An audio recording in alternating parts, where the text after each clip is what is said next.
Harkin and I entered the compound, where we were surprised by the amount of people who had survived. There must have been 100, maybe more. But immediately from first glance there was something odd about them. It was not their manner, but the way in which they dressed, tattered and torn. But I put this down at first to their inability to find new clothes. A tall man with a white beard approached me. "What do you want?" he said. "Want?" I said. "Yes, want. We have no need of anything you have." "No need? Surely we have, or all have need of one another." "We have no need of you." "You do not even know me. Allow me to introduce—" Before I could utter my name, he said, "I have no need of your names, or in that fact, to know of you. These are things of the past, not of our future." "Your future?" I said. "Yes." He turned away and walked off. I ran after him and pulled on his arm around to face me. "What's going on here? I'm a survivor like you." "I very much doubt it," he said. "I don't very much like the company you keep either." "Company?" I said. "You mean Harkin? He's a friend." "A friend to whom?" "What?" I questioned. "Would you kill one who murdered your whole family of friend?" "Well, no," I answered quickly without thinking. "Then why should you call a man who killed 1,000, 10,000, soon 1,000,000, then 2, until all 6 billion men, women and children lie dead on the soft seal of this once majestic earth? Is this whom you would call a friend? As I said, I don't need your sword." I had no answer to give him to what he said, for in a way he was right. But we had no choice now but to forget the past and try to forge a new beginning in the hope of saving mankind's great legacy. Another man came up and joined in the conversation. "My name's Eugene. What's yours?" "James." "You see," the white-bearded man said, "you have already created interest in yourself. Do you think you can come here and change our ways? Believe me now, you cannot. Many have tried, and they have failed, and always fail. For man has no tie to that life he used to know. Now he must readdress the situation and live accordingly." I agreed and said, "Yes," for it was true. Man must forego some of his ways which no longer would find reason to be. "And your name?" I asked politely. "Max Ingram was the name to which I was known, but you can call me Leader. Welcome to my dominion. We are the Scrags." Harkin and I followed him as he entered a building. As we did so, the leader stared obtrusively at Harkin. He led us to a room full of televisions, wires and computers. An operator sat at a desk full of buttons. The leader spoke in his ear, and the operator selected a button. A massive screen opened in front of us. Images of people walking about their way, going into shops, chatting to each other, waiting for buses were shown to us. The leader continued to look at Harkin sharply. All of a sudden, a crackle came from the picture. The picture closed in on people's faces, magnified 100 times. Their faces showed as if something was wrong. As if this occurred, the pictures shrank in size. The screen now displayed 20 or so little pictures of people's faces, and in the middle a street view, as suddenly, in real time, an invisible force evaporated all that was there, leaving the street barren. Even the buildings were gone.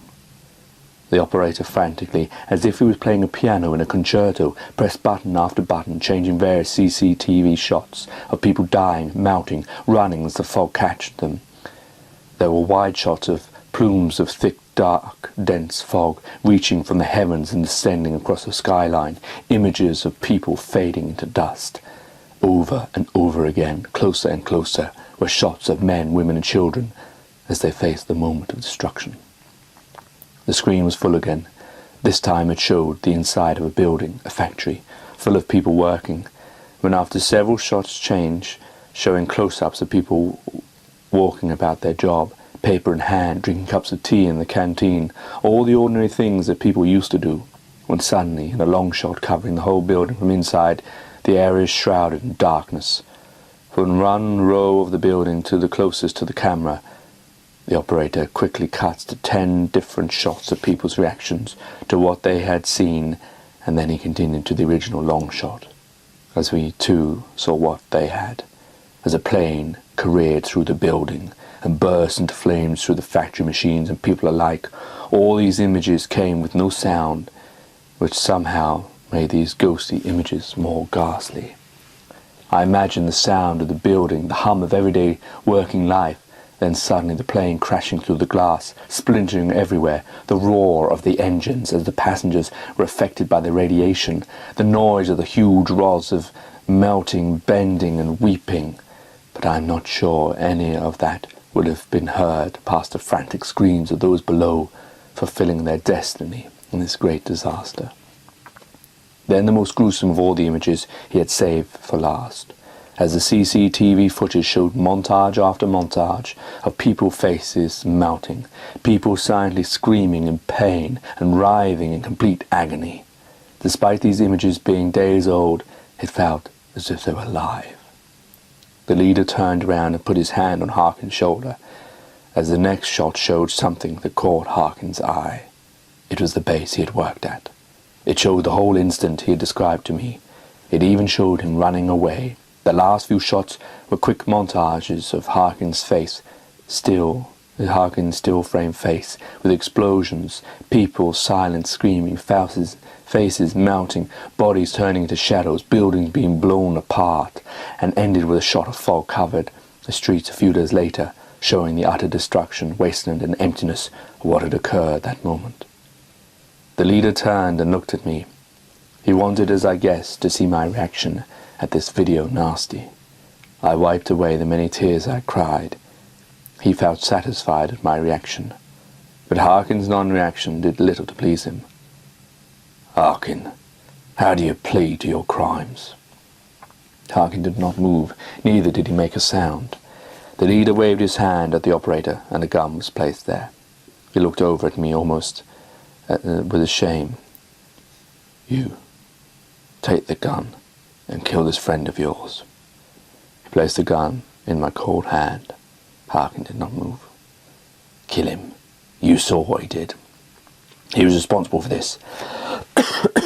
He is charged with the murder of mankind. Now bring justice, possibly the last justice man will ever taste on this world." I could not do it, for although I knew what he did, it was not for me to judge him in this way. The leader snatched the gun off me, and then spoke to Harkin.